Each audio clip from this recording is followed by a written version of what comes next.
ಸಲ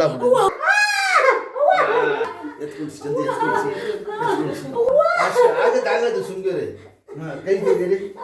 ತೊಳೆ ನೀರು ಕುಡಿಯ ನೀರು ಕುಡಿಯಮ್ಮ ನಿಜ ಕುಡಿಯಮ್ಮ. ದೇವ್ರು ಒಳ್ಳೇದು ಮಾಡ್ತಾನೆ. ಕುಡಿಯಮ್ಮ ಶಾಬಾಷ್ ನೋಡು. ಅಷ್ಟೇ ಒಂದು ನಿಮಿಷ ಕೂತ್ಕೊಳ್ಳಂಗೆ ದೊಡ್ಡ ಹಂಗೆ ಶಾಬಾಷ್ ನೋಡು. ಆಡಿಸಿ ಜೋರಾಗಿ ಹಂಗೆ ಇದರ ಮೇಲೆ ಈಗ ಹಾಂ ನೀವೇ ನಡಿಬೇಕು, ಯಾರು ಹಿಡಿಯೋಕ್ಕಿಲ್ಲ ಈಗ. ಹಾಂ ಶಾಬಾಷ್ ನಡೀರಿ. ಈಗ ನೀವು ಹೋಗಪ್ಪ, ಬರ್ತಾರ ಅವರು. ನಡೀರಿ ದೇವ್ರ ಹೆಸರು ತಗೊಂಡು. ಅಷ್ಟೇ ಅಷ್ಟೇ ನೀವೇ ನಡಿಬೇಕು. ಹಾಂ ಗುಡ್. ಹೋಗಿದ್ದು ಅವರ ಬರ್ತಾರ ಅಲ್ಲೇ ಹಂಗೆ